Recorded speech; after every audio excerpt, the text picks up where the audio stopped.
मेरे घनिष्ठ मित्रों, नमस्कार। फ्रेंड्स, आइए अब बात करते हैं हीनता के बोध पर, जिसकी शुरुआत हम लोगों ने कल से की है। हीनता का बोध। देखिए, इसमें दो शब्द हैं। पहला है हीनता, यानी कि इन्फीरियरिटी। हर व्यक्ति में कोई न कोई इन्फीरियरिटी मौजूद रहती है, हर व्यक्ति में। जैसे कि कल मैंने हीनता का दायरा आपको बताया था। किसी को अपने रंग को लेकर के, किसी को अपने ज्ञान को लेकर के, किसी को अपने कद को लेकर के, किसी को अपनी सुंदरता को लेकर के, अपनी बाल को लेकर के, अपनी भाषा को लेकर के, अपने पेरेंट्स को लेकर के, अपनी नौकरी को लेकर के, पता नहीं कितने सारे। आप देखिए कि इसके बहुत ही अलग अलग फील्ड है। ये मत समझिएगा कि इसका संबंध केवल हमारे शरीर के ढांचे से ही है। Not at all. किसी न किसी मामले में हम सब कहीं ना कहीं तो कमी रखते ही हैं। ऐसा नहीं कि हम अपने आप में बिल्कुल संपूर्ण हैं, हम में कोई कमी ही नहीं है और दुनिया के जितने भी गुण हैं और जो भी चीज़ें हो सकती हैं, जो भी बातें हो सकती हैं, वो सब हमारे अंदर हैं। ऐसा तो नहीं। चलिए, आप बहुत बड़े अफसर बन जाएंगे तो आप सोच सकते हैं कि अरे, मैं तो मंत्री क्यों नहीं हूँ, मंत्री बन गए तो मैं प्रधानमंत्री क्यों नहीं हूँ। आप हीनता का बोध कर सकते हैं। तो पहली बात तो ये समझिए कि जो शब्द है हीनता, ये हर में मौजूद रहता है, हर में होता है। लेकिन जो दूसरा शब्द है वो बहुत इंपॉर्टेंट है, बोध। उसका बोध है या नहीं है, ये सबसे महत्वपूर्ण बात है। देखिए, मैंने कहा कि हीनता सबके अंदर है, यानी कि इन्फीरियरिटी व्यक्ति के अंदर है ही। और देखिए, जब हम इन्फीरियरिटी की बात करते हैं तो जो इन्फीरियरिटी अपने आप में जो टर्म है, जो शब्द है, वो बेसिकली तुलनात्मक है, अपने आप में अब्सोल्यूट नहीं है, वो तुलनात्मक है। तुलनात्मक इस मायने में कि जैसे, चलिए एक इस उदाहरण से मुझे लगता है कि शायद बात ज्यादा साफ हो जाएगी। भारत को ले लीजिए, राइट। भारत में गोरे रंग को सुंदरता का प्रतीक मान लिया गया है। मतलब रूपरेखा कैसी भी हो, लेकिन अगर किसी का रंग गोरा है, मैं खासकर लड़की महिलाओं के संबंध में कहना चाहूंगा, तो वह सुंदर है, राइट। पुरुषों के बारे में भी गोरेपन को एक तरह से स्मार्टनेस का प्रतीक माना गया है। कहीं ना कहीं ये भी लागू होता है, लेकिन जो सुंदरता के प्रतिमान में जो सबसे ज्यादा महत्व रखता है वो गोरापन महिलाओं के लिए ही है। ये हमारा प्रतिमान है, भारत का प्रतिमान है, चाहे वो जहां से भी आया हो। आप देखिए कि हमारे यहाँ जो देवियों की कल्पना की गई है वो गोरे रंग में ही की गई है। हमने कृष्ण और राधा के तहत राधा को गोरा माना है, जबकि कृष्ण बिल्कुल सांवले रंग के हैं।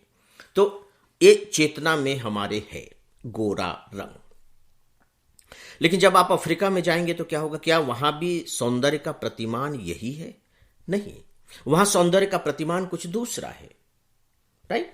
तो ये जो प्रतिमान है, या जो जिससे हमें हीनता का बोध होता है, वो याद रखिए कि ये तुलनात्मक होता है। जब हम अपनी तुलना करने लगते हैं, जब मैं अपनी तुलना हमारे अपने देश के सौंदर्य के प्रतिमान से करता हूं और मुझे लगता है कि नहीं, मेरा रंग तो सांवला है, तो मेरे अंदर हीनता की ग्रंथि आ जाती है। जैसे मान लीजिए कि मैं अंग्रेजी नहीं जानता हूं, तो मेरे अंदर हीनता की ग्रंथि आ सकती है। लेकिन मान लीजिए कि एक ब्राजील में रहने वाला व्यक्ति है और वो अंग्रेजी नहीं जानता, तो क्या उसके अंदर भी हीनता की ग्रंथि आ जाएगी? Not at all. तो उसके अपने तुलनात्मक कोई बिंदु होंगे।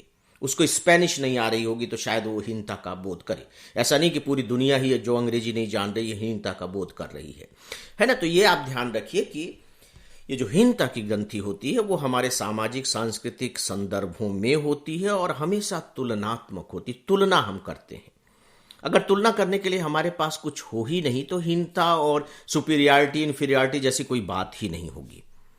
तो पहली बात जो आपको अपने दिमाग में रखनी है दोस्तों, वो ये है कि सब में यह होता है, लेकिन जहां तक बोध की बात है वो सब में नहीं होता। सब में बोध नहीं होता। बहुत लोगों में तो ये समझ लीजिए कि अपनी हीनता के लिए ही बहुत ही सुपीरियरिटी आ जाती है। उदाहरण के तौर पर जैसे हमारे यहां कहा गया, थोथा चना बाजे घना, क्षुद्र नदी भरी चली उतराई, जस थोड़े धन खल बौराई। थोड़ा सा है, ज्ञान थोड़ा सा है, लेकिन बघार बहुत रहे हैं। थोथा चना बाजे घना, थोड़ा सा नदी में पानी आया है, लेकिन वो पहाड़ी नदी है, तो देखिए कैसे उछल रही है, कैसे तबाही मचाए हुए है। थोड़ी देर के लिए थोड़ा सा ही पानी है, पानी की क्वांटिटी ज्यादा नहीं है, और समुद्र है उसमें इतना पानी है, लेकिन वो शांत है। तो जो व्यक्ति है इस तरह का, साफ है कि उसमें हीनता तो है, क्योंकि जब वो अपने को कंपेयर करेगा मान लीजिए ज्ञान के क्षेत्र में तो दूसरे बहुत बड़े बड़े ज्ञानी मौजूद हैं और जिनके बारे में हो सकता है कि वो जानता भी हो, लेकिन इसका बोध नहीं है कि मैं कम जानता हूं। तो उसने अपनी इंफीरियरिटी को एक प्रकार से सुपीरियरिटी में कन्वर्ट कर दिया है, उल्टा कर दिया है। उसमें बोध ही नहीं है कि नहीं, मेरे अंदर कुछ कमी है। तो दोस्तों, दोनों का होना जरूरी है। इंफीरियरिटी तो है ही, लेकिन बोध का होना बहुत जरूरी है। और जब मैं बोध की बात कर रहा हूं तो याद रखिए, मैं केवल ज्ञान की बात नहीं कर रहा हूं, केवल पहचान की बात नहीं कर रहा हूं। हाँ हाँ हाँ, मुझे अंग्रेजी नहीं आती, हाँ हाँ, मैं मालूम है कि मैं स्मार्ट नहीं हूं, हाँ हाँ हाँ, ठीक है, मैं बहुत छोटी नौकरी कर रहा हूं। आप किसी पर भी हीनता को लाद सकते हैं, लेकिन याद रखिए कि जरूरी नहीं कि ये हीनता हो ही। लेकिन आपको बोध है, जैसे मैंने छोटी नौकरी की बात कही, नो, छोटी नौकरी, कोई भी छोटी नौकरी हमारे हीनता का कारण नहीं बननी चाहिए। लेकिन चलिए मान लीजिए कि आप में है, क्योंकि समाज में इस तरह की चीज है, तो ये तो आपका बोध है ना। अगर आपको बोध हो गया तो आप तो उससे परेशान हो रहे हैं। सवाल ये नहीं है कि होना चाहिए या नहीं होना चाहिए, सवाल ये कि आप हो रहे हैं क्योंकि आपको उसका बोध हो गया। और अगर बोध नहीं है तो बात ही खत्म, कोई लेना देना ही नहीं है। तो मैं बोध की बात कर रहा हूं, पहचान की बात नहीं कर रहा हूं।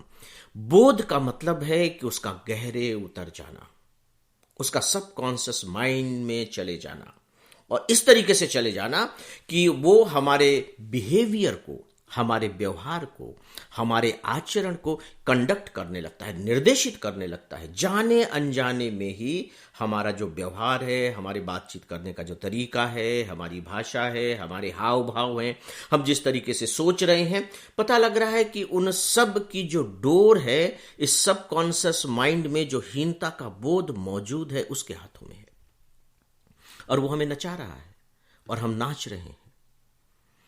दोस्तों, मुझे अपनी बात अब यहीं समाप्त करनी पड़ेगी। तो जो दो बातें मैंने आपसे आज कही हैं वो ये है कि पहली बात कि हीनता सभी में होती है, लेकिन बोध सभी में नहीं होती, बल्कि ज्यादा यह सही होगा कहना कि हीनता का बोध किसी किसी में होता है, किसी किसी में होता है।